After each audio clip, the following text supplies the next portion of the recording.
ನಮಸ್ಕಾರ ಸ್ನೇಹಿತರೆ, ನಾವು ಎಲ್ಲರೂ ಶ್ರೀರಾಮನನ್ನು ಧರ್ಮದ ಪ್ರತಿರೂಪ, ಸತ್ಯದ ಸಂಕೇತ, ಆದರ್ಶದ ರಾಜ ಎಂದು ತಿಳಿದಿದ್ದೇವೆ.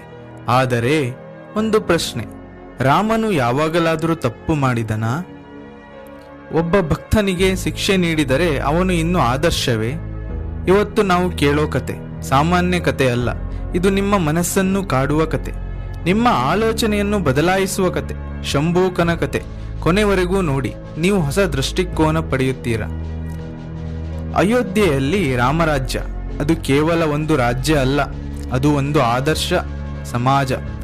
ಅಲ್ಲಿ ಕಳ್ಳತನ ಇರಲಿಲ್ಲ, ದುಃಖ ಇರಲಿಲ್ಲ, ಅಕಾಲ ಮರಣ ಇರಲಿಲ್ಲ, ಅನ್ಯಾಯ ಇರಲಿಲ್ಲ. ಜನರು ಹೇಳುತ್ತಿದ್ದರು, ಇದು ದೇವರ ರಾಜ್ಯವೇ?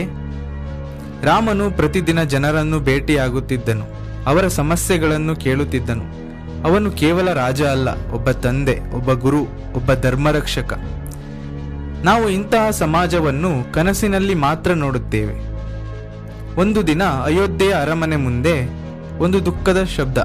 ಒಬ್ಬ ಬ್ರಾಹ್ಮಣ, ಅವನ ಕಣ್ಣುಗಳಲ್ಲಿ ಕಣ್ಣೀರು, ಅವನ ಕೈಯಲ್ಲಿ ತನ್ನ ಸತ್ತ ಮಗ.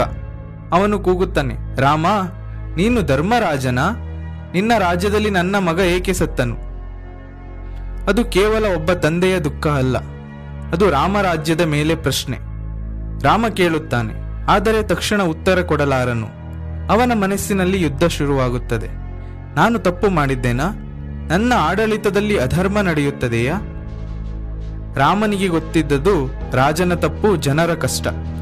ಅವನು ತಕ್ಷಣ ನಿರ್ಧಾರ ಮಾಡುತ್ತಾನೆ, ನಾನು ಸತ್ಯವನ್ನು ಹುಡುಕುತ್ತೇನೆ. ರಾಮನು ಅರಣ್ಯಕ್ಕೆ ಹೊರಡುತ್ತಾನೆ. ಅಲ್ಲಿ ಹಕ್ಕಿಗಳ ಶಬ್ದ, ಗಾಳಿಯ ನಾದ, ಋಷಿಗಳ ತಪಸ್ಸು, ಎಲ್ಲವೂ ಶಾಂತ. ಆದರೆ ಒಂದು ಜಾಗದಲ್ಲಿ ವಿಚಿತ್ರ ಶಕ್ತಿ. ಅಲ್ಲಿ ಏನೋ ತಪ್ಪಾಗಿದೆ. ರಾಮನು ಅಲ್ಲಿ ನೋಡುತ್ತಾನೆ, ಒಬ್ಬ ತಪಸ್ವಿ ಅಗ್ನಿಯ ಮಧ್ಯೆ ನಿಂತು ತಪಸ್ಸು ಮಾಡುತ್ತಿದ್ದಾನೆ. ಅವನ ಉಸಿರು ನಿಧಾನ, ಅವನ ಮನಸ್ಸು ಗಟ್ಟಿಯಾಗಿತ್ತು. ಅವನ ಹೆಸರು ಶಂಭೂಕ. ರಾಮನು ಕೇಳುತ್ತಾನೆ, ನೀನು ಯಾರು? ಶಂಭೂಕ ಶಾಂತವಾಗಿ ಹೇಳುತ್ತಾನೆ, ನಾನು ದೇವರನ್ನು ಕಾಣಲು ತಪಸ್ಸು ಮಾಡುತ್ತಿದ್ದೇನೆ. ಅವನ ಕಣ್ಣುಗಳಲ್ಲಿ ಭಕ್ತಿ, ಆದರೆ ಸಮಾಜ ನಿಯಮಕ್ಕೆ ವಿರುದ್ಧ. ಇಲ್ಲಿ ಕತೆ ತುಂಬಾ ಗಂಭೀರವಾಗುತ್ತದೆ. ಒಂದು ಕಡೆ ಶಂಭೂಕನ ಭಕ್ತಿ, ಇನ್ನೊಂದು ಕಡೆ ಸಮಾಜದ ಧರ್ಮ. ಆ ಕಾಲದಲ್ಲಿ ಸಮಾಜದ ವ್ಯವಸ್ಥೆ ವಿಭಿನ್ನವಾಗಿತ್ತು. ರಾಮನು ಯೋಚಿಸುತ್ತಾನೆ, ಒಬ್ಬನ ಕ್ರಿಯೆ ಪೂರಾ ಸಮಾಜಕ್ಕೆ ಪರಿಣಾಮ ಬೀರುತ್ತದೆ, ಒಬ್ಬನ ಭಕ್ತಿ ಅಥವಾ ಸಮಾಜದ ಸಮತೋಲನವ? ರಾಮನು ತನ್ನ ಹೃದಯವನ್ನು ಒತ್ತಿ ಧರ್ಮದ ಪರ ನಿಂತನು. ಶಂಭೂಕನಿಗೆ ಶಿಕ್ಷೆ ನೀಡಿದನು. ಅರಣ್ಯ ಮೌನವಾಗುತ್ತದೆ. ಅದೇ ಕ್ಷಣದಲ್ಲಿ ಅಯೋಧ್ಯೆಯಲ್ಲಿ ಬ್ರಾಹ್ಮಣನ ಮಗ ಜೀವಕ್ಕೆ ಬರುತ್ತಾನೆ.